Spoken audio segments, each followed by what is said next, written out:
Ibn Ataillah al-Iskandari, l'abandon de la volonté propre. التنوير في إسقاط التدبير.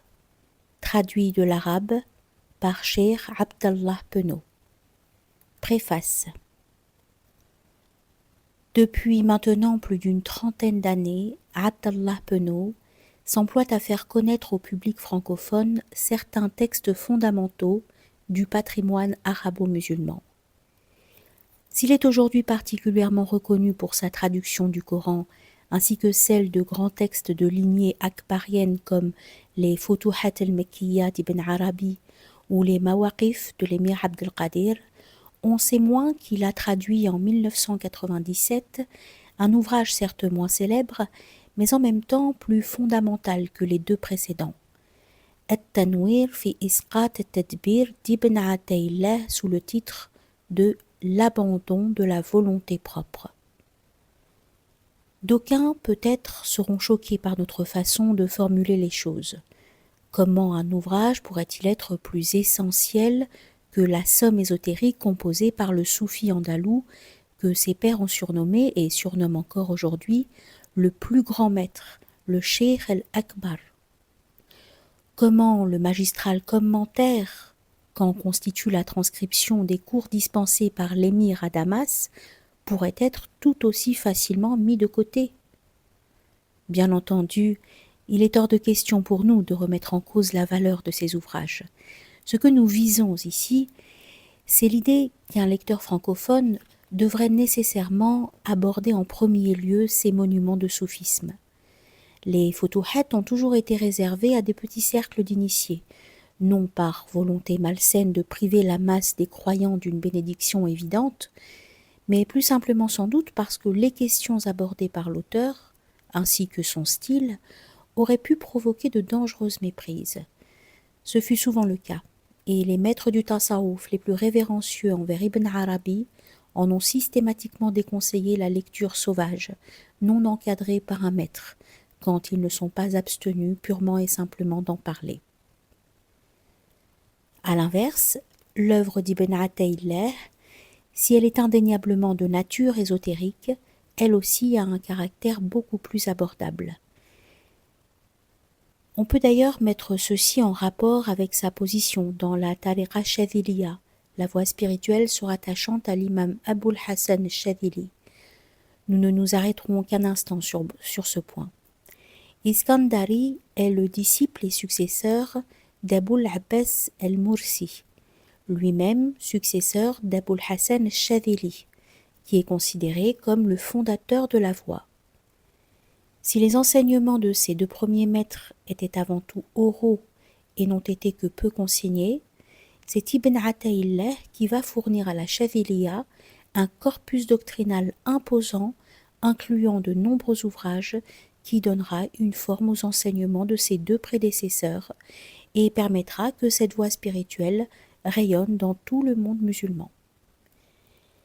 Issu d'une grande famille de juristes, lui-même savant confirmé dans de nombreux domaines traditionnels, enseignant à l'université d'Al-Azhar, il exposa au grand jour cette réalité souvent cachée qu'est le soufisme.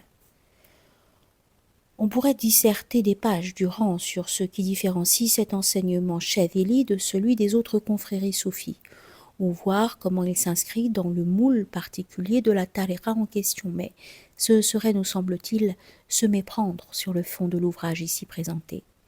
En effet, le soufisme en général et l'œuvre d'Iskandari en particulier ont un caractère très pratique, à mille lieues des discussions universitaires que l'on peut lire ici et là.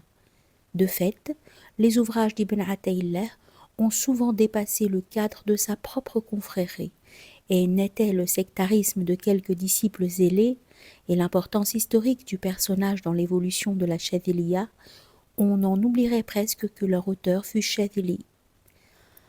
Ainsi, ces hikam, ces paroles de sagesse, sont devenues le viatique de toute personne ayant l'intention de cheminer sur la voie soufie, à tel point qu'un savant disait « Ces paroles de sagesse ne sont pas loin d'être le fruit d'une révélation. Et s'il était permis de réciter autre chose que du Coran dans la prière, ce serait pour réciter les hikam. » Quelle que soit la tariqa, le but reste Dieu et le modèle, le prophète alayhi salatu wassalam. Il n'est que de feuilleter les quelques sentences attribuées à l'imam Chadhili lui-même pour réaliser que, bien souvent, elles sont simplement une incitation supplémentaire à suivre tel ou tel enseignement prophétique. De même, les références citées par l'auteur dans l'abandon de la volonté propre sont essentiellement coraniques et prophétiques. On pourra dès lors se demander quel est l'intérêt d'un tel livre et pourquoi ne pas se référer directement aux sources scripturaires plutôt que de consulter ce commentaire somme toute tardif.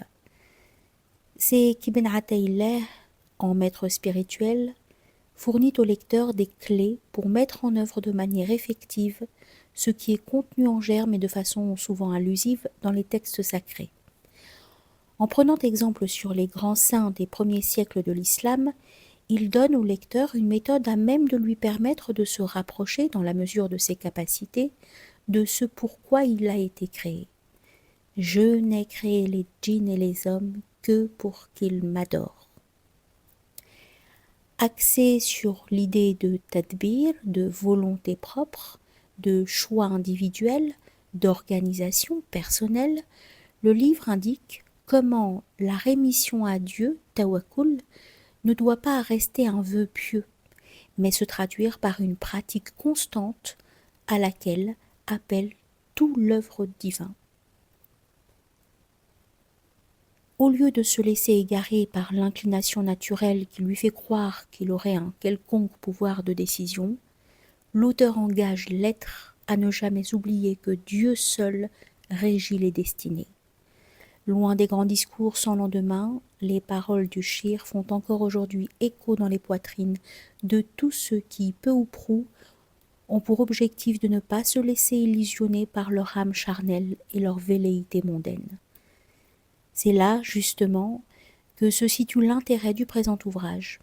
Bien que s'adressant à des disciples œuvrant sous la direction d'un maître et doués de la ferme volonté que pouvaient avoir les contemporains de l'auteur, son contenu est tellement universel qu'il sera profitable à tout musulman.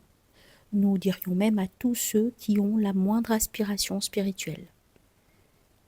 C'est ainsi que le Cheikh al-Alawi, mort en 1934, éminent représentant de la Chadhiliya à une époque plus récente, pouvait dire que la synthèse qu'il présente dispensera l'aspirant de tout autre livre en la matière, et tous ceux qui sont rattachés au soufisme se doivent de le consulter.